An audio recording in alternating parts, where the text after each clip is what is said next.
दीपक जी, वृंदावन से।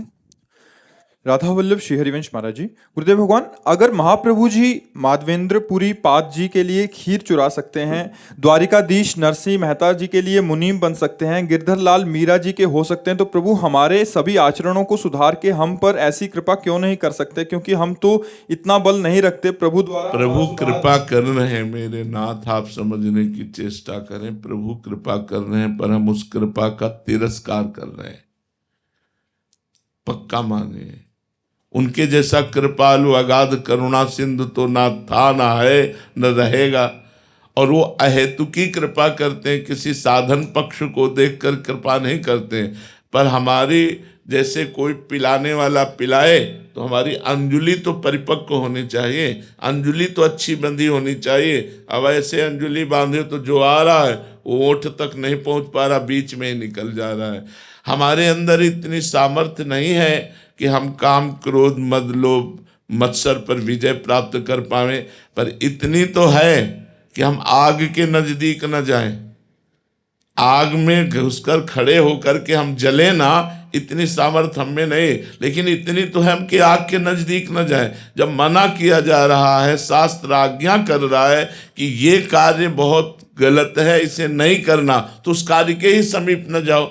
जैसे हम यदि संसर्ग कर लेंगे, काम का जहाँ संयोग बनता है हम संसर्ग कर लेंगे, उसके समीप पहुंच जाएंगे, फिर हम नहीं बच पाएंगे, फिर हम भ्रष्ट हो जाएंगे और कहेंगे कि पता नहीं भगवान ने ऐसा क्यों किया, उसमें हमारी गलती है।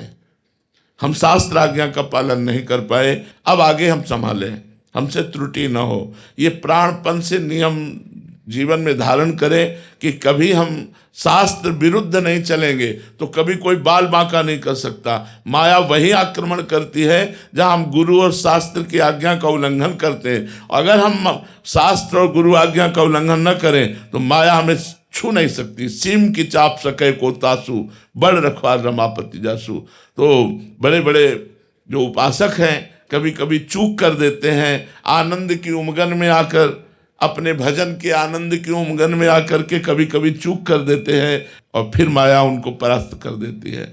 भगवान की कृपा है, लेकिन हमको कृपा पान करने के लिए अंजुलि टाइट करनी पड़ेगी। जो हमारे अंदर पोलापन है उसे हटाना पड़ेगा, घनीभूत भक्ति लानी पड़ेगी।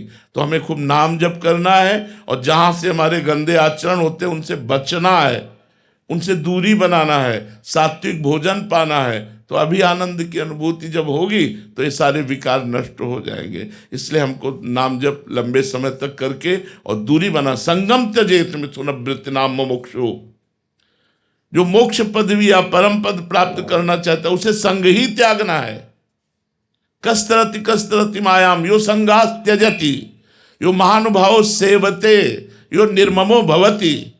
जो गलत संग का त्याग कर देता है, जहां हमें पता है हम फिसल जाएंगे, हम वहां गए क्यों, हमारी गलती है, हम पश्चाताप करें, हम उसका प्रायश्चित करें, हम तप के द्वारा पुनः अपने को पवित्र करें। यो संगास त्यजति, स्पष्ट आदेश है कि जैसे पुरुष शरीर है उसे स्त्री शरीर का संग नहीं करना चाहिए। अगर गृहस्थ है तो अपनी पत्नी के सिवा दूसरी स्त्री का नहीं, अगर विरक्त है तो किसी भी तरह एकांत में स्त्री का संयोग करेगा तो बलवान इंद्री ग्रामो विद्वानम अपि कर्षति। इंद्रियां बड़ी बलवान है, बड़े बड़े विद्वानों को भी भ्रष्ट कर देती है, तो औरों की तो बात जाने दो। इसलिए हम भगवान की कृपा को न कोसें। आप वृंदावन धाम में बैठे हैं, कंठी तिलक बांधे हैं, भगवान के शरणागत हैं, बाहरी तो सारी कृपा है। अब आंतरिक कृपा का पान करने के लिए आपको मजबूत होना पड़ेगा, पक्का। इसमें नहीं कि हम कायर बने बैठे रहें और कृपा हमको परम पद में पहुंचा देगी, असंभव नहीं। तो भगवान के सब बंदे हैं, सब बंदे। तुम क्यों, तुम ज्यादा लाड़ीले हो क्या? अगर ज्यादा लाड़ीले बनना है तो तुमको सबसे विलग होना पड़ेगा, तुमको सबसे अपने ऊपर। सब कोई आर्मी में थोड़ी भर्ती हो जाएगा। आर्मी में वही होगा जो इतने किलोमीटर दौड़ सकता है, इतना उछल सकता है, उसकी एक नियमावली है। ऐसे ही भगवत पार्षद सब बन सकते हैं, लेकिन आना पड़ेगा। षड विकार जित अनघ कामा, निष्कामता नहीं पड़ेगी, निष्पाप होना पड़ेगा। भगवान के भजन में डूबकर काम क्रोध लोभ मोह मद मत्सर इन पर विजय प्राप्त करनी पड़ेगी, तभी हम उस रस को पी पाएंगे। भगवान की कृपा है, उसको कोसो मत, अपने को सुधारना है भगवान की कृपा के बल से, और वो सामर्थ्य आप में है सुधरने की। नहीं भगवान आज्ञा ना देते, भगवान ने जो आज्ञा दी वो समझ करके दिए कि हर जीव में उन्होंने सामर्थ्य रखी है, हर जीव में रखी है। इसलिए भगवान ने कहा आगमा पाइनो नित्यास तास्तितिक्षस्व भारत। ये आने जाने वाले दोष है, ये कभी अनुकूलता, कभी प्रतिकूलता, कभी काम, कभी क्रोध, कभी लोभ, कभी मोह, इनको चुपचाप सहे। और ये सह तभी सकते हो जब नाम जप करोगे। नाम जप करोगे, जितना नाम जप करोगे, जितना सत्संग सुनोगे, उतने तुम्हारी बुद्धि बलवान होती चली जाएगी और विषयों से आपको बचा लेगी।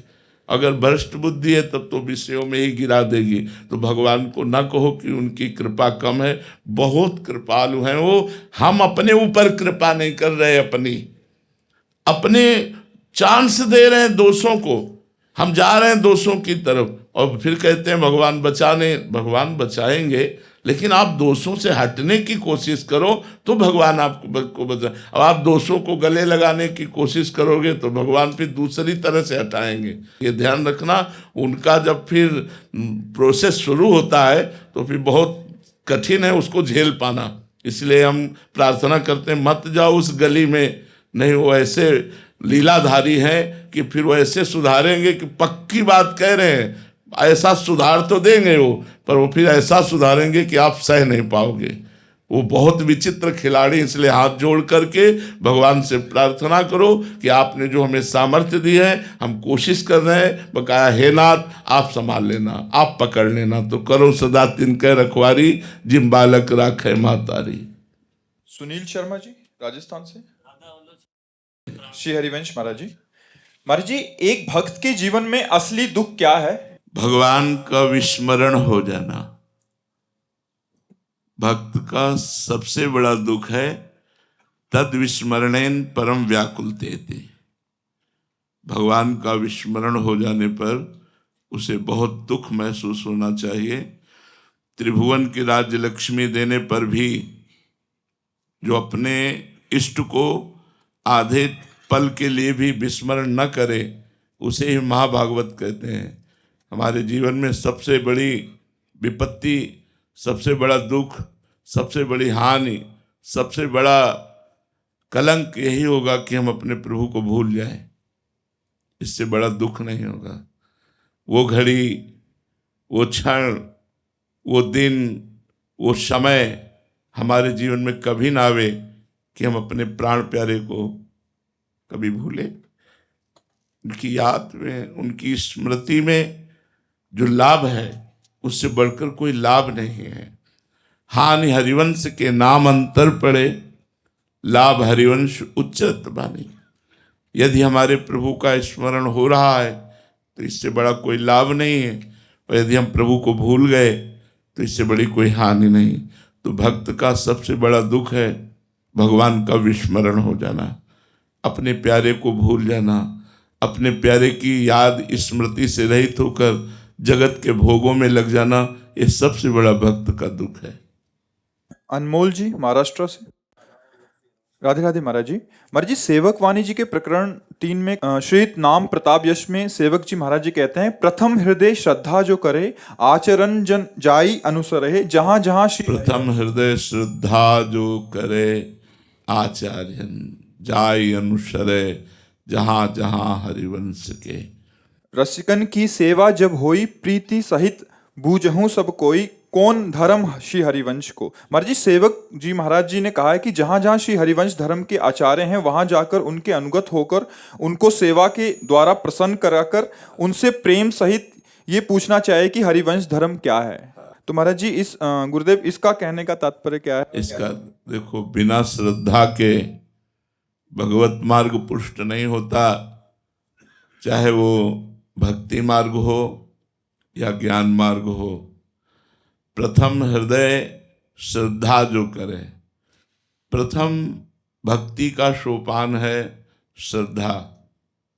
चाहे ज्ञान मार्ग भी हो, श्रद्धावान लभते ज्ञानम तत्परा संयतेन्द्रिय ज्ञानम लब्ध्वा पराम शांति मच्चिरणाधिगच्छति। प्रथम श्रद्धा, फिर ज्ञान की प्राप्ति। तो प्रथम श्रद्धा फिर भक्ति की प्राप्ति। भवानी शंकरो वंदे श्रद्धा विश्वास रूपिणो याभ्याम बिना न पश्यन्ति सिद्धा स्वांता स्तमीश्वरम। भगवान शंकर विश्वास है और माता पार्वती श्रद्धा है। बोले बिना इन श्रद्धा विश्वास के हृदय में स्थित परम तत्व का हृदय में ही स्थित है पर उसका बोध नहीं होता। तो प्रेम मार्ग की प्राप्ति के लिए जो प्रेम का आचरण करते हैं वो आचार्य होते हैं।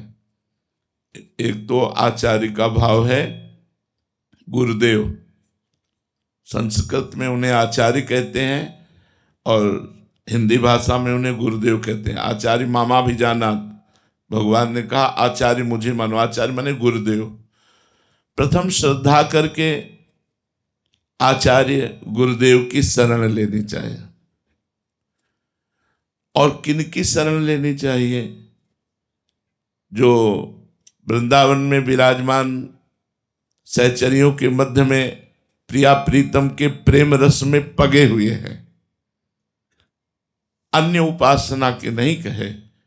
बोले प्रथम हृदय श्रद्धा जो करे आचार्य जन जाय अनुसरे। जहां जहां हरिवंश के, जहां जहां चाहे जहां वो विराजमान हो, जो हरिवंश की रस रीति के रस में पगे हुए सदगुरुदेव भगवान हैं, आचार्य हैं, उनकी हमको शरण लेनी चाहिए। हरिवंश कुल में जो प्रकट हुए हैं, हरिवंश कुल में दो प्रकार से प्रकट हुए हैं। नाद बिंदु परिवार रंगीलो, एक बिंदु परिवार जो महाप्रभु के अंग संग से प्रकट हुई परिवार परंपरा है, और एक मंत्र नाद बिंदु, ये नाद परिवार जो मंत्र के द्वारा, तो हम सब हरिवंशी ही हुए। तो आचार्य चरणों का आश्रय लेकर के उनसे पूछना चाहिए कि हरिवंश का धर्म क्या है, हरिवंश की उपासना क्या है, हरिवंश की रस रीति क्या है, परम श्रद्धा करके। फिर दूसरी बात कही कि केवल पूछने से और सुनने से काम नहीं बन पाएगा। रसिकन की सेवा जब होए, जब रसिकों की सेवा, श्री हरिवंश प्रसिद्ध धर्म समुझे ना अलप तप। हरिवंश धर्म थोड़े तप वाला नहीं समझ सकता। तो बोले हरिवंश धर्म में कौन सी तपस्या की आवश्यकता है? बोले सेवहु धर्मिन जप। श्री हरिवंश प्रसिद्ध धर्म समझे ना अलप तप, श्री हरिवंश कृपा सेवहु धर्मिन। धर्मी कौन? जो प्रिया प्रीतम के अनुराग रस में डूबे हुए हैं। अन्य धर्म, अन्य व्रत, अन्य नियम, अन्य मार्ग बिल्कुल छूते भी नहीं है। ज्ञान धर्म व्रत कर्म जिते सब काहू में नहीं मोहि प्रतीति। रसिक अनन्य निशान बजायो एक श्याम श्यामा पद प्रीति। श्री हरिवंश चरण निज सेवक बिचले नहीं छाणी रस रीति। श्री हरिवंश धर्म प्रगट निपट के ताकि उपमा को नहीं। जो ये हरिवंश धर्म है, इसकी बराबरी करने वाला कोई नहीं है, इसकी उपमा किसी से नहीं दी जा सकती। इसीलिए कहा कि रसिकन की सेवा जब होए, रसिक कासो कहें जो लाडली लाल में अपने चित्त को, मन को, प्राणों को पूर्ण रूप से समर्पित कर चुके हैं। रसिक तबई पहचानिए जाकी यह रस रीति, छिन छिन ही में उपजे लाल लाडली प्रीति। लाल लाडली प्रीति नवम प्रतिक्षण वर्धमानम, प्रीति में जो डूबे हुए हैं, प्रतिक्षण लाल लाडली की सेवा में डूबे हुए हैं, ऐसे महापुरुषों को रसिक कहते हैं। जो अन्य कोई ज्ञान धर्म व्रत कर्म जिते सब काहू में नहीं मोह प्रतीति। ज्ञान धर्म व्रत कर्म सबका त्याग करके एकमात्र लाडली लाल के चरणों में प्रातः से लेकर शयन तक, शयन से लेकर प्रातः तक अष्टयाम सेवा में शारीरिक मानसिक डूबे हुए हैं, जो निरंतर लाडली लाल के मंत्र नाम में डूबे हुए हैं, ऐसे रसिकों की सेवा बन जाए। बिना रसिकों की सेवा के ये धर्म समझ में नहीं आता। अब हम जब सेवा की तरफ बात करते हैं तो हमारी बुद्धि पहुंचती कि इनके चरण चापे, इनके वस्त्र धोने को मिले, इनको भोजन पवाने को मिले, तब तो सेवा मानी जाएगी। तो ये हुई बाहरी सेवा, ये बाहरी सेवा हुई, ये सबको प्राप्त नहीं हो सकती। लेकिन जिस सेवा से निकुंज मिलता है वो सेवा सबको प्राप्त हो सकती है। वो सेवा है उनकी आज्ञा का पालन करना। आज्ञा शब्द सुसाहिब सेवा, अपने साहब की आज्ञा का पालन करने के बराबर कोई सेवा नहीं है। ये सेवा न समझी जाए कि इतनी ही सेवा हम इनके चरण चापें, हम इनको नहलाएं, इनके वस्त्र धोएं, इनको भोजन पवावें, तो यही सेवा मानी जाएगी। ऐसा नहीं है। यदि आज्ञा का पालन न करे तो ये सब करते हुए भी रसरीति उसके हृदय में नहीं जागृत होगी, और यदि आज्ञा का पालन करे तो लाखों कोस दूर होते हुए भी गुरुदेव की कृपा उस पर बरस जाएगी। तो सबसे बड़ी गुरुदेव की सेवा क्या है? अब जो ही कहें करें हम सोई, आयुष लिए चले निज दासी, मन क्रम वचन त्रिशुद्ध सकल मत, हम श्री हित हरिवंशोपासी। तो रसिकन की सेवा हो, जब रसिकों की सेवा हो और प्रेम से उनके चरणों में बैठोगे तब समझ में आएगा कि हरिवंश धर्म क्या है। सुख देवे को चाव चित, सबसो हित निष्काम, यह सुधर्म हरिवंश को नाम गिरा विश्राम। बोले हरिवंश धर्म क्या है? बोले सबको सुख देना। प्रियालाल से लेकर चींटी तक, चींटी से लेकर प्रियालाल तक सबको सुख देना। सब में हमारे इष्ट विराजमान है। इस भावना से सबको सुख देवे को चावचित, लेकिन सुख के बदले में सुख नहीं चाहना। महाप्रभु हरिवंश चंद्र जी कहते हैं सबसो हित निष्काम मति। मति कैसी हो? निष्काम, और सबसे प्रेम का व्यवहार हो, सबको सुख देने की भावना हो, लेकिन किसी से बदले में सुख की चाह ना हो, उसे हरिवंश धर्म कहते हैं। सुख देवे को चावचित, सबसो हित निष्काम, या सुधर्म हरिवंश को। ये हरिवंश का धर्म है, चींटी से लेकर प्रिया प्रीतम तक सुख पहुंचाना और निष्काम भाव से सुख पहुंचाना, बदले में कुछ ना चाहना, केवल उनको सुखी करना, तत्सुख भाव जिसे कहते हैं। और नाम गिरा विश्राम, निरंतर नाम जप और वाणी पाठ के द्वारा ही वो अपने हृदय को विश्राम प्रदान करता है। जो हरिवंश धर्मी होता है वो सुख देवे को चावचित, सब सोहित निष्काम, या सुधर्म हरिवंश को नाम गिरा विश्राम। जो नाम जप निरंतर या वाणी, सेवक शरण सदा रहे, अनंत नहीं विश्राम, कै बानी हरिवंश की, कै हरिवंश नाम। या तो चतुरासी जी चल रही है या नाम चल रहा है, वो कभी खाली नहीं रहता। नाम वाणी में डूबा हुआ जो महापुरुष है वो ही हरिवंश धर्मी है, और वही श्यामा श्याम को प्राप्त कर पाता है। तो सेवहु धर्मिन, जप खूब नाम जप करो, और जो भगवत प्रेमी महात्मा है उनका संग करो, उनकी आराधना करो, तो हरिवंश धर्म का प्रकाश हो जाएगा। रीवा शर्मा जी सूरत से, राधे राधे महाराज जी। महाराज जी आज सब अच्छा है, हमारे अनुकूल है, लेकिन आपके श्रीमुख से सुना था कि भजन की भूख प्रतिकूलता में होती है। तो क्या महाराज जी जब अनुकूलता है और हम भजन क्या अनुकूलता है बच्चा? जिसे तुम अनुकूल मान रहे हो हमें सब प्रतिकूल नजर आता है। क्या अनुकूलता है? रुपया हो जाना, अच्छे कपड़े पहन लेना, अच्छा भोजन पा लेना, मकान मिल जाना, पद प्रतिष्ठा मिल जाना, इसी को तुम अनुकूलता समझते हो ना। कितने दिन के, अभी प्राण निकल जाए तो सब जाएगा क्या साथ आपके? सब बेकार चीज है, सब बेकार चीज है। इसे हम अनुकूलता नहीं समझते। सही पूछो तो अप्रतिकूलता है कि हम भगवान की तरफ चलना चाहते हैं और विषय में मोहित करके सुविधा में फैल गए। हे भगवान मुझे इस प्रतिकूलता से बचाओ। अनुकूलता तो तब जब हमारी एक एक वृत्ति प्रिया प्रीतम के चरणारविंद के चिंतन में लगे। ये अनुकूलता कोई खास अनुकूलता नहीं, इसे हम अनुकूलता नहीं समझते, इसे हम बाधा समझते हैं। बाधा, हाँ प्रारब्ध के अनुसार आ गया, चुपचाप भोग लो, दूसरों को सुख सुविधा बांट दो, नाम जप करो, इसे अनुकूलता मत मानो। क्योंकि शरीर छूटने पर ये भी सब छूट जाएगा, तो इसका क्या महत्व? हमारे पास बहुत बढ़िया मकान है, बहुत रिश्ते नातेदार हैं, बहुत सुंदर गाड़ी है, बहुत बैंक बैलेंस है, खान पान की हर सामग्री, लेकिन मरोगे तब अच्छा कब मरोगे कोई भरोसा नहीं। तो ये सब छूटने वाली वस्तु को हम क्यों अपना माने, छूटने वाली वस्तु को हम क्यों सुख माने। अगर हम इसको सुख मानेंगे तो भगवान को भूल जाएंगे, और अगर हम इसको सुख नहीं मानेंगे तो चक्रवर्ती सम्राट महाराज अम्बरीश के पास जो अनुकूलता थी उससे बढ़कर किसी के पास हो ही नहीं सकती, क्योंकि वो चक्रवर्ती सम्राट है फिर भी भगवान की भक्ति में बहुत मगन है। ये कोई नियम नहीं है कि प्रतिकूलता में ही भजन होता है, ऐसा नियम नहीं है। अगर आप अनुकूलता को अनुकूलता मान रही हैं तो भजन में बाधा पड़ेगी, अगर अनुकूलता को भगवत प्रसाद मान ले तो वो कोई बाधा नहीं दे सकती है। अनुकूलता तो भगवान के भजन के मार्ग में फैली घूमती है बाधा के रूप में, उसे अनुकूलता थोड़ी मानते हैं।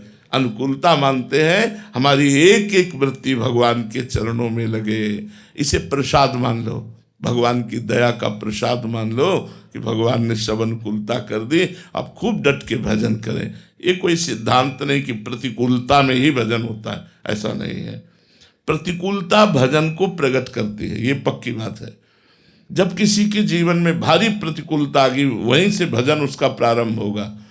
भजन की एक जो भूख बढ़ती है वो तब बढ़ती है जब लगता है कोई हमारा नहीं है और कहीं संतोष नहीं मिलता। करके भजन देखो, राजपने के सारे वैभव होने पर भी आपको संतुष्टता नहीं होगी। ये सब क्या है।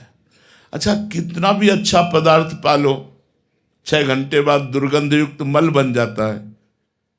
क्या हम सुख माने, क्या सुख माने, यहाँ है क्या सुख।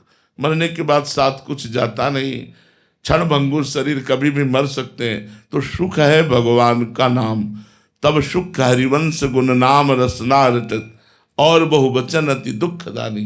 हम और प्रपंच की बातों में जो समय नष्ट करते हैं यही दुख है। सुख क्या है, प्रभु की चर्चा, प्रभु का नाम कीर्तन, प्रभु की सेवा, प्रभु के भाव में समाज को सुख देना, यही सुख है। बकाया सांसारिक सुख कोई नहीं।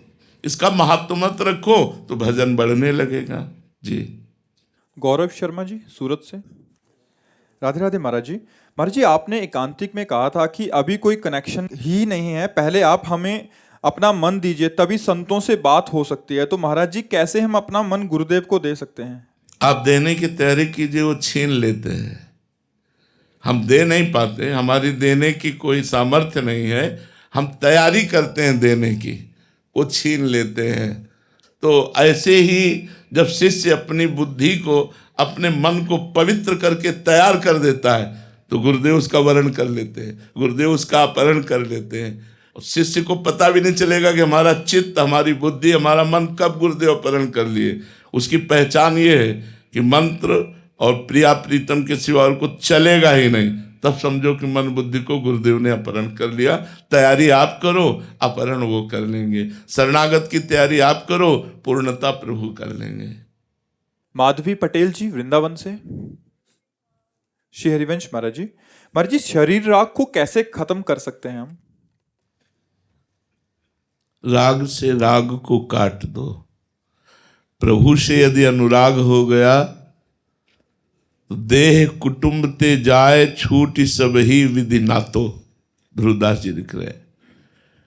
पिय मूर्ति नैनन बसे तेहि रस रहे समाए, यह लक्षण सुनि प्रेम के और न कछु सुहाए, और न कछु सुहाए फिरे अपने रस मातो, कुटुंब देह ते जाए छूट सब ही विधि नातो।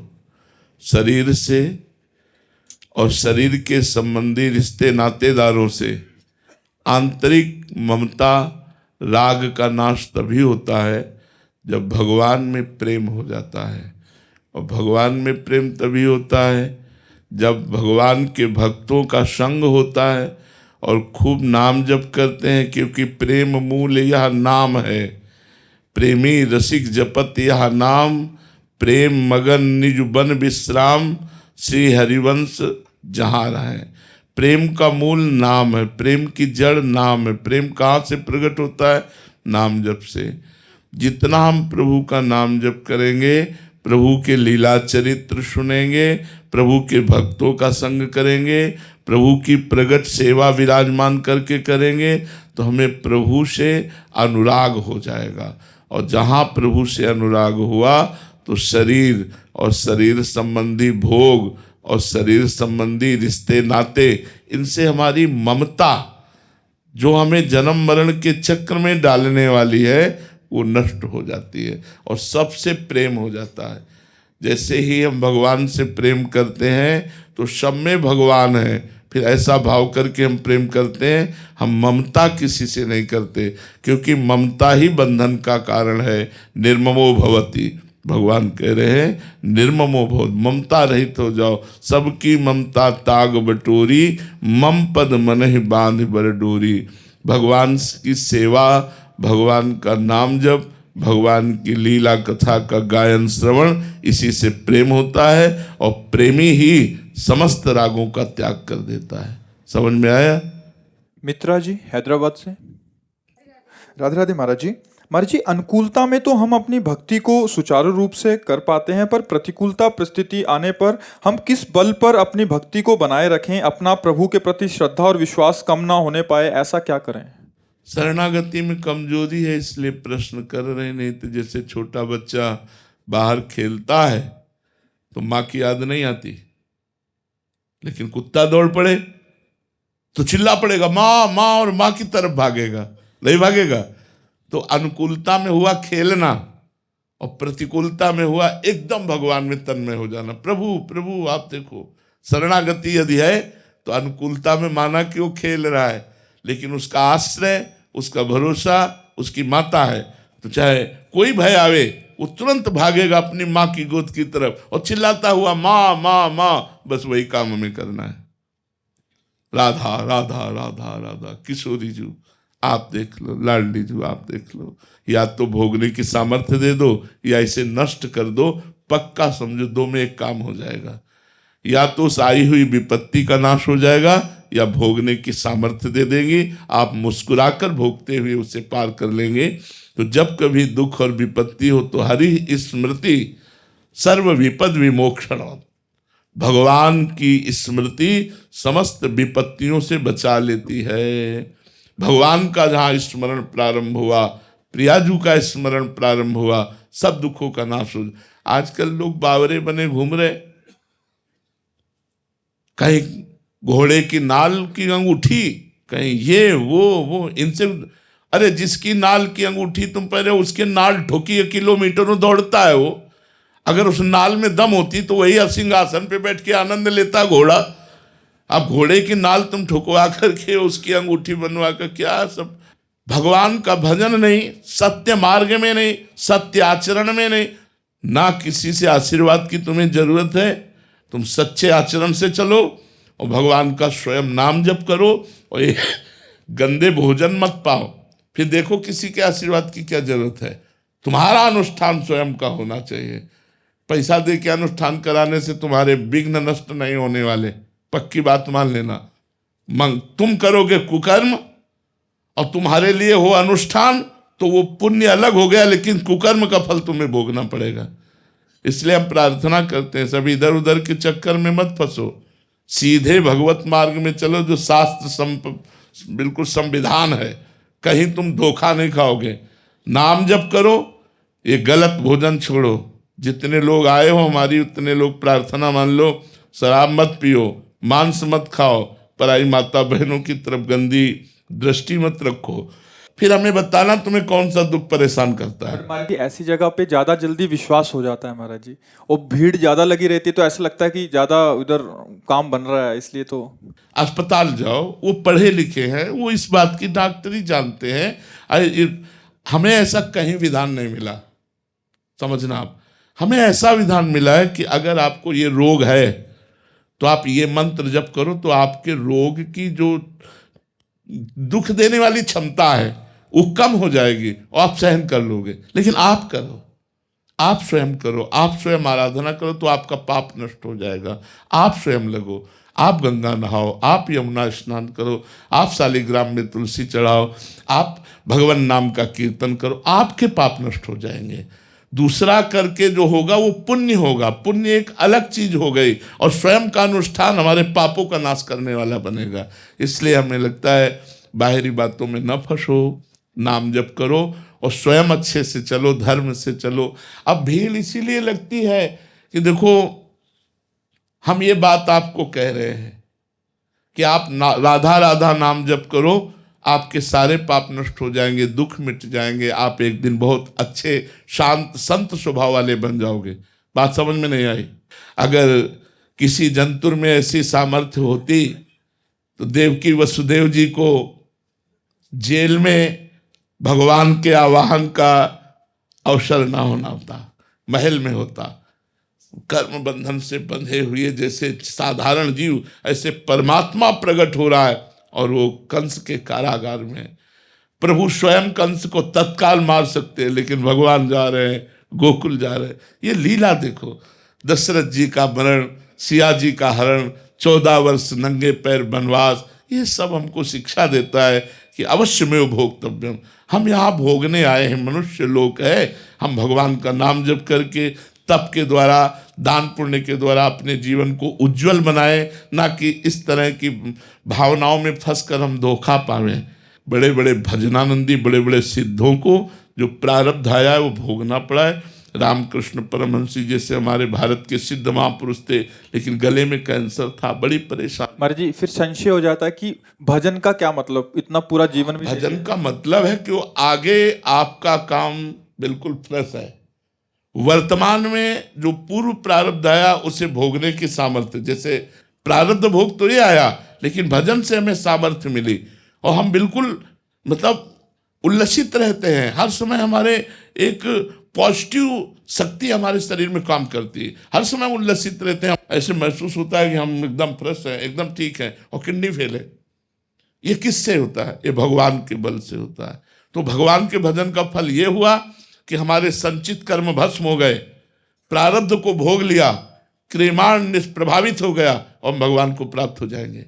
जो हमसे शुभ या अशुभ कर्म बना वो तत्काल भस्म हो जाएगा, क्योंकि हम भगवान की शरण में हैं। तो हमारा मंगल हो गया। ये है भजन का स्वरूप। भजन का स्वरूप ये नहीं कि जुखाम ना हो, बुखार ना हो, हमारा आया हुआ कष्ट मिट जाए, मिट जाएगा, लेकिन जन्म मरण का चक्र नहीं मिटेगा। अगर जन्म मरण का चक्र मिटाना है तो इसको, प्रारब्ध को भोग लो और भगवान की शरण में चलो, भगवान को प्राप्त हो। विष्णु सिंह जी राजस्थान से, राधे राधे महाराज जी। महाराज जी, भगवत गीता जी में लिखा है कि जो पुरुष सुहृद है, मित्र, वैरी, उदासीन, मध्यस्थ, द्वेषी और बंधुगणों में तथा धर्मात्मा और पापियों में भी समान भाव वाला है, वह अति श्रेष्ठ है। महाराज जी, ऐसी स्थिति प्राप्त करने के लिए महाराज जी क्या करना पड़ेगा हमें? भगवान का चिंतन।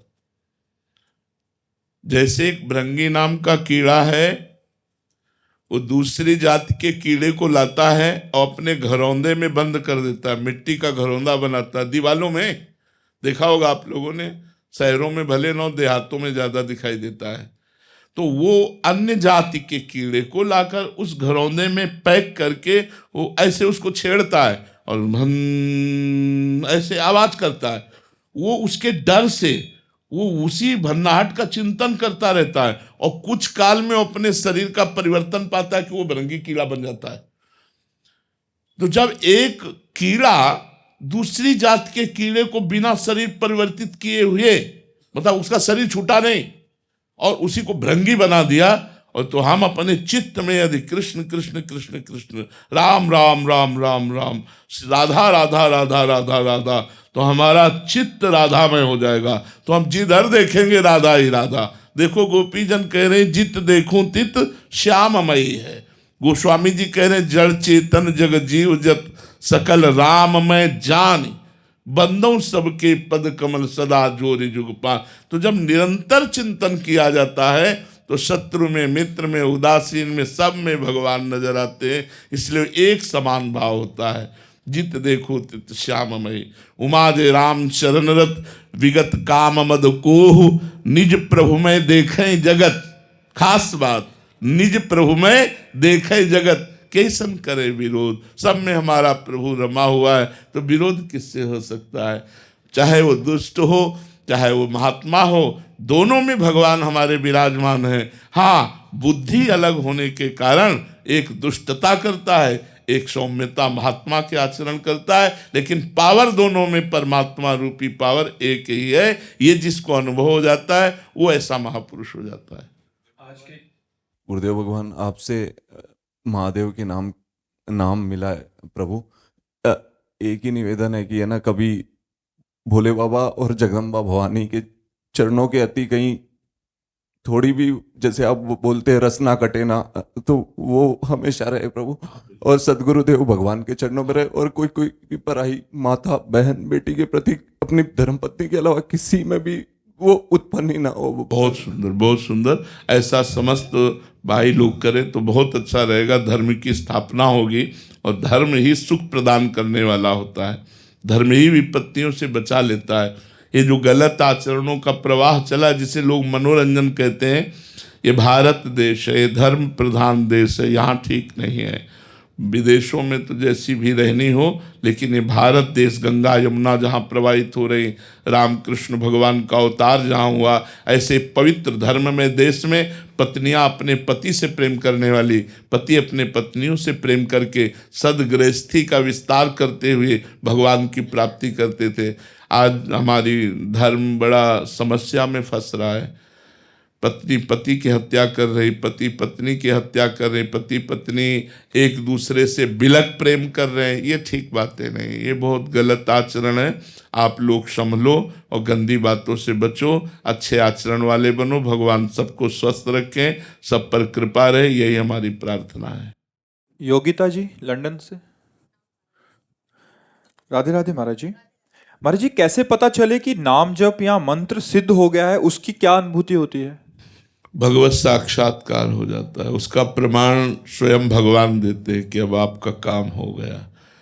आत्मानंद का अनुभव, भगवान के रूप का दर्शन, भगवान की लीलाओं में प्रवेश, निरंतर बिना प्रयास के जैसे दिल धड़क रहा है ऐसे नाम चल रहा है, आंखों के सामने लीला चल रही, अशुभ प्रवाह हो रहा, रोमांच हो रहा है। फिर वो तो जब सिद्ध हो जाता है तो विविध प्रकार की भागवतिक अनुभूतियाँ उसके हृदय में होने लगती हैं।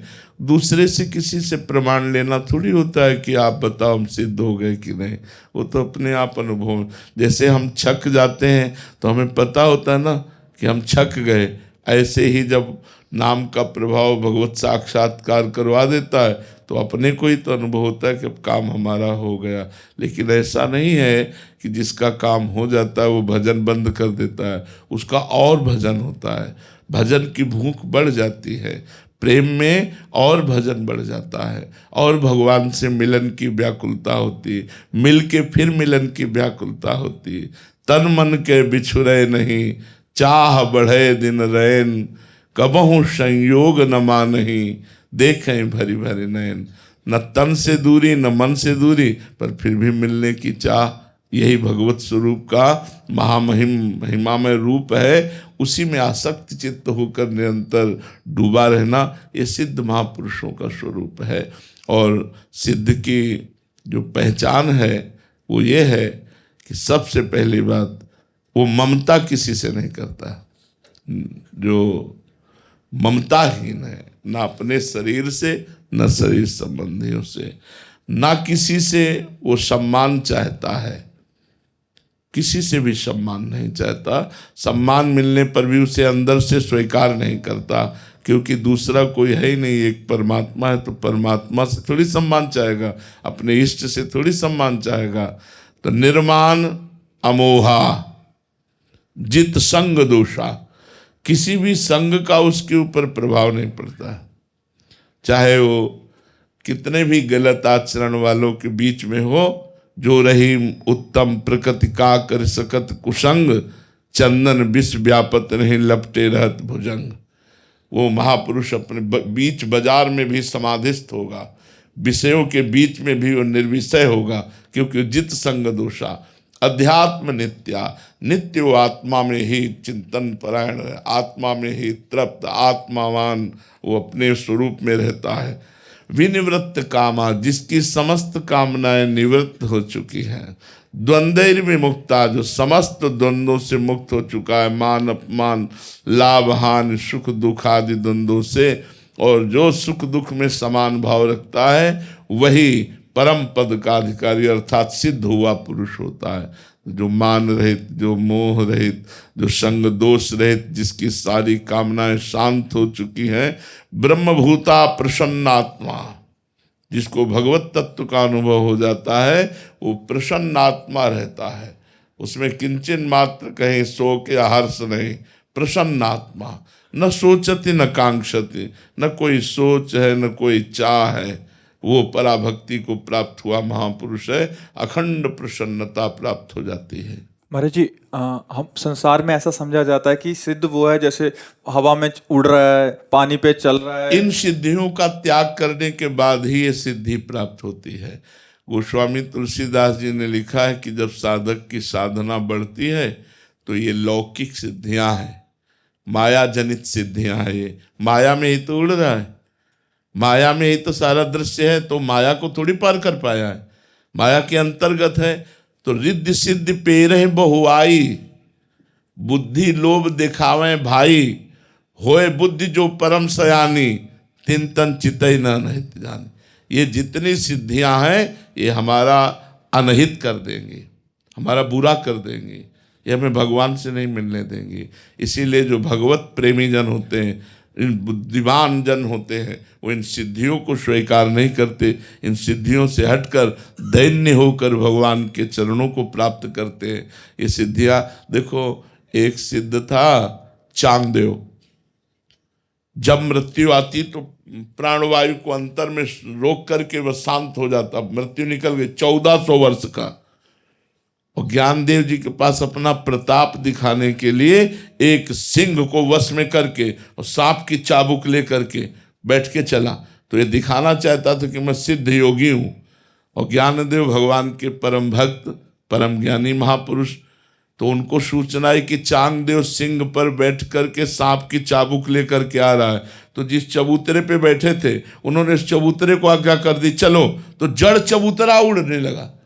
तो जो भगवान में अपने चित्त को जोड़ दिए, उनमें तो सब अलौकिक सिद्धियां होती हैं, पर जो इन सब सिद्धियों का त्याग करके केवल भगवान के नाम में डूबता है, प्रेम में डूबता है, वो पहचाना नहीं जा सकता। क्योंकि इन सिद्धियों को तो पहचाना जा सकता है। शुरुआत में जब साधना प्रारंभ की थी, नैष्ठिक ब्रह्मचर्य और गायत्री का अनुष्ठान पुरस्चरण, ये तो 30-35 वर्ष पहले की बात कह रहे हैं। छोटी मोटी ये सब सिद्धियाँ, दूर की बात जान लेना, दूर की बात सुन लेना, ये सब हमने जो सोचा तत्काल हो गया, ये बहुत सब शुरू में है। पर जब ये पढ़ा कि अनहित हो जाएगा, इससे आगे उन्नति नहीं होगी, भगवत प्राप्ति नहीं होगी, तब लगा अरे ना ना भाई, ये सब नहीं चाहिए हमें, तो भगवान की। तो धीरे धीरे सब वृत्ति शांत होती हुई, तो ये सिद्धावस्था का मतलब है भगवान के प्रेम में डूब जाना, भगवान की प्रेमानंद की मस्ती में डूब जाना। ये छोटी मोटी सिद्धियाँ, एक ही शरीर कई जगह दिखाई देना, पर्वत में भी प्रवेश कर जाना, तुम्हारे मन की बात जान लेना, ये कोई खास बात नहीं। आकाश में उड़ना, ये कोई खास बात नहीं। खास बात है भगवान को प्रेमाधीन, भगवान को अपने अधीन कर लेना, प्रेम में रो रो कर भगवान को अपने अधीन कर लेना, ये सबसे खास बात है। भगवान पीछे पीछे डोलते हैं भक्तों के, ये खास बात है। ये सिद्धियाँ आए तो महाराज जी, एक जने आए थे, वो कह रहे थे कि हम बस नाम जब इसलिए करना है कि मेरे में एक आधी सिद्धि आ जाए तो आ जाएगी, बिल्कुल आ जाएगी। वो नाम जब करें, डट के करें, जो चाहेंगे वो जान लेंगे, जो चाहेंगे वो। क्योंकि महाराज जी स्वार्थ से ही सब लगते हैं, तो उनको लगता है कि एक आधा उड़ने लग जाऊं, पत्थर में चले जाऊं या पानी पे चलने लग जाऊं, कुछ तो आ जाए। बड़े बड़े अपराध बन जाते हैं अगर सुलझा हुआ सिद्ध ना हो, तो अपराध बन जाते हैं। एक सरल संत नाव में अपने शिष्यों के साथ बैठकर गंगा जी पार कर रहे थे, तो एक नौजवान जो योग के द्वारा सिद्धि प्राप्त किए थे जल स्तंभन की, तो गंगा जी के जल को स्तंभित कर दिया और खड़ाऊ पैर कर जा रहे थे। नाव में जो बैठे हुए सिद्ध संत थे वो पहुंचे हुए भगवान में चित्त जोड़े हुए, वो देखते ही समझ गए कि हमको नीचा दिखाने के लिए ये खड़ाऊ पहनकर गंगा जी में चल रहा है। गंगा जब पार हुए तो वो पास में पूछा, ए महात्मा कहाँ से आए हो? वो कुछ नहीं बोले, नाविक से कहा कितना रुपया हुआ, तो उनका 2 रुपया आदमी, बोले 2 रुपया। फिर उसकी तरफ देखा, बोले भाई जिन गंगा जी को देवाधिदेव महादेव अपने सर पर धारण किए, उन गंगा जी पर जल स्तंभित करके पादुका पहन के चला, तेरे सारे तपस्या का नाश हो गया। 2 रुपये में जो हमने काम कर लिया वो सारी तपस्या नष्ट करके तूने दिखाया, क्या ये प्रदर्शन। तो कभी कभी अगर सही ज्ञान न हो तो सिद्धियों से कई तरह के अनहित भी हो जाते हैं। तो क्या संत का यही स्वरूप है? संत का स्वरूप है जैसे विभीषण जी को जब रावण ने लात मारी और विभीषण जी ने हाथ जोड़कर कहा, तुम पितु सरिस भले ही मुहि मारा, राम भजे हित नाथ तुम्हारा। तो भगवान शंकर बोल पड़े, उमा संत कही है बड़ाई, करत मंद जो करे भलाई। यही संत की साधुता है कि अगर तुम गाली दो और वो तुम्हारा मंगल कर दे, लेकिन अगर सिद्धियां होंगी तो फिर ऐसा, फिर वो चमत्कार दिखाएगा कि जैसे एक शालिग्राम को सिद्ध किए मंत्र से, और ऐसे करते तो शालिग्राम उठ जाते, ऐसे करते तो शालिग्राम नचा रहे थे। तो लोग बहुत प्रभावित हुए कि इतना बड़ा भक्त की चुटकी में शालिग्राम को नचा रहा है। जब एक संत जो भजन करते थे उनके शिष्य भिक्षा मांगने गए, उन्होंने बताया कि आज हमने ऐसे सिद्ध को देखा। बोले ऐसा सिद्ध हो ही नहीं सकता, कोई भगवान का प्रेमी अपने भगवान का प्रदर्शन नहीं कर सकता। वो भगवान का प्रेमी नहीं है, वो कुछ ऐसे जादू तंत्र मंत्र जानने वाला तांत्रिक है। तो बोले प्रभु फिर इससे तो भक्तों को बड़ी हानि हो जाएगी, वो फंसा लेगा भक्तों को। तो बोले आप चलो। बोले हम चलेंगे तो उसकी कोई सिद्धि काम करेगी नहीं। बोले आप जरूर चलो। तो बोले चलो। तो गए। बोले भाई आप दिखाते हैं शालिग्राम भगवान को अपनी चुटकी के अनुसार नचाते हैं, अब नचा के दिखाओ। उसने कुछ नहीं, क्योंकि भगवान नाम जापक में जो सामर्थ्य होती, सुमिर पवन सुत पावन नामू, अपने बस करी राखे रामू। नाम की महिमा देखो, राम नाम जपने वाला राम को अधीन कर लिया। ये छोटी मोटी सिद्धियों की बात क्या। अब उसने कहा कि ये संत आए हैं, इन संत से कहा आप जाइए। नहीं, जब तक आप नहीं जाएंगे हमारी सिद्धि काम नहीं करेगी।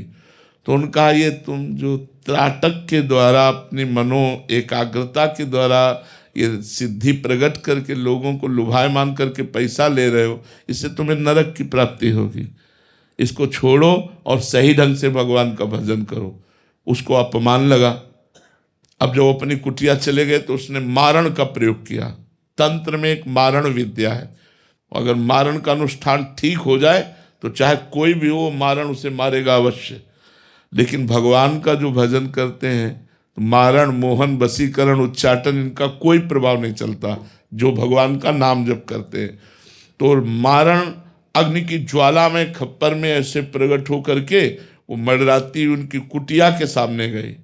संत ने देखा कि अरे तो मारण का प्रयोग किया, तो हाथ जोड़कर प्रणाम किया, क्योंकि सब में भगवान है तो मारण मंत्र भी तो भगवान का है। तो उनका यदि मेरा अपराध है तो हम स्वीकार करते हैं, आप आइए, और यदि अपराध नहीं है तो आप जाइए। बस वो मारण मुड़ गया और उन्हीं को जा करके देख खून की उल्टी और शौच उनकी शुरू हो गई। अब वो संत तो दिव्य दृष्टि वाले थे, उठ के गए और कहा भाई मान जा अब भी और सही ढंग से भजन कर तो तेरा जीवन बचा लूं। तो बोले त्राहिमाम बचा लो। तो छोटी मोटी सिद्धियां, छोटी मोटी बातें, ये भगवान के भजन में विघ्न है। इसलिए सच्चे भजन करने वाले ये सब स्वीकार नहीं करते। सच्ची सिद्धि है आंखों में आंसू, रोमांच, गदगद कंठ और भगवान के प्रेम में डूबा, ये सबसे दुर्लभ सिद्धि है। और इसी से आवागमन से मोक्ष होता है, इन सिद्धियों से मोक्ष नहीं होता। मोक्ष प्राप्ति करने वाला इन सिद्धियों का आदर नहीं करता, प्रेम प्राप्ति करने वाला इन सिद्धियों का आदर नहीं करता। पहली बात तो उपासक को ये नहीं देखना कि हमारा मन लगता है कि नहीं, उपासक को नाम चलाने का प्रयास करना चाहिए। पहला प्रयास नाम चलाना है। दूसरा, हमारा जो मन नाम जप के समय बहुत भूत भविष्य की बातें सोचता है, व्यर्थ की बातें सोचता है, पाप की बातें सोचता है, उनका कोई भी प्रभाव मन पर नहीं पड़ेगा, वो सब डिलीट हो जाएंगे। क्योंकि नाम चल रहा है। और बहुत जन्मों के संस्कार हमारे नाम में भरे पड़े हैं। जैसे जैसे हम नाम जप करते हो, अपने संस्कार भागवतिक डालता है मन पे, और मन के जागतिक संस्कारों को बाहर करता है। और उपासक उस प्रक्रिया को समझ नहीं पाता, और वो विचलित होकर सोचता है कि जब मैं नाम जप करता हूं तो मन नाम में न लग करके संसार में जाता है। तो पहली बात तो आप निश्चिंत रहिए, आपका नाम जप करने से ही काम बन जाएगा। मन भले संसार में जाए, मन भले इधर उधर का चिंतन करे, उसे कोई फर्क नहीं पड़ता। जैसे अग्नि में दाहिका शक्ति है, तो आप भाव से छुओ या अनजान को या कोई जान के जैसे भी छुओगे, उसमें दाहिका शक्ति अपना काम तुरंत करेगी, आपको जला देगी, स्पर्श करते ही जला देगी। जैसे अमृत में मारण शक्ति का नाश करने वाली शक्ति विराजमान है, आप जो ही अमृत पिएंगे आप मृत्यु से बच जाएंगे।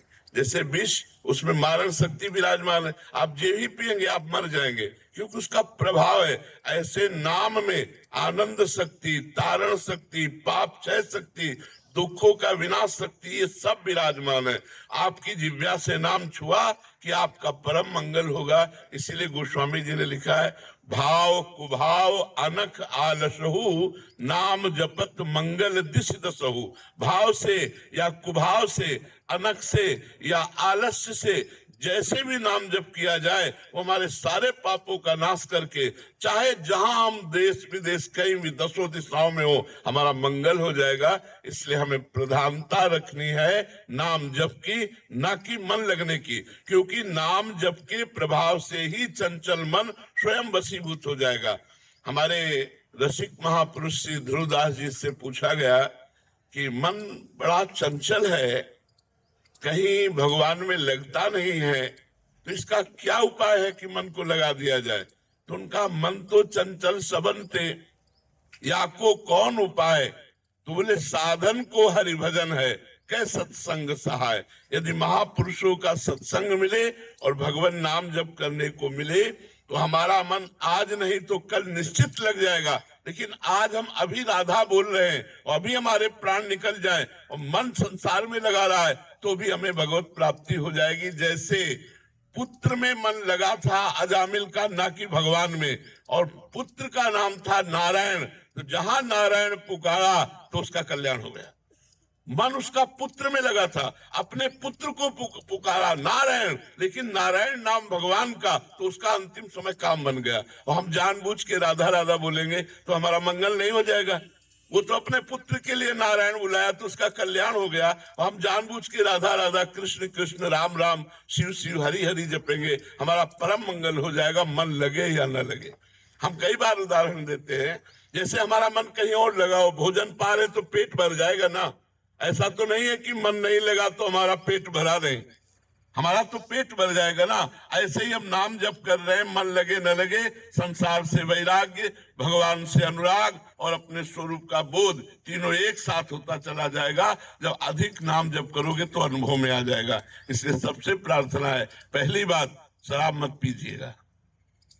अगर इतने लोगों में से कोई भी शराब पीता हो तो आज वृंदावन की पावन भूमि में रज में बैठे हो, शपथ खा लो कि शराब नहीं पिएंगे। वो तुम्हारी बुद्धि को भ्रष्ट करता है, तुम्हारा पैसा व्यर्थ जाता है और तुम्हारे शरीर के अंगों का नाश करता है। कितने लोग शराब पीते हैं इतने में? हाथ उठाओ। बहुत कम लोग। धन्यवाद। हम तो पहला धन्यवाद देते हैं जो नहीं पीते हैं, और दूसरा धन्यवाद देते हैं जो पीते हैं। वो आज से छोड़ देंगे। पक्का छोड़ दोगे? छोड़ दोगे? हाँ, पहली बात शराब नहीं पीना। दूसरी बात, राजकीय, राष्ट्रीय और व्यापारिक, इन उद्देश्यों में जो देश विदेश जाते आते हैं, या जो हमारे देश के संरक्षक हैं, उनको मांस भी परोसा जाता है। कोशिश कीजिए, हम ना की कसम नहीं खा रहे, कोशिश कीजिए कि आपका आहार मांस शून्य हो। जैसे हमारे राष्ट्र सैनिक हैं, इनको सुविधा होती, खा सकते हैं, और चाहे तो ना भी खा सकते हैं। तो हम जोर नहीं देते, लेकिन प्रार्थना करते हैं कि बिना मांस के भी शरीर में बल आ जाएगा यदि आप संयम से रहेंगे और पवित्र भोजन पावेंगे। किसी जीव का मांस ना खाइए, क्योंकि ये पाप आपके शरीर को अभी नहीं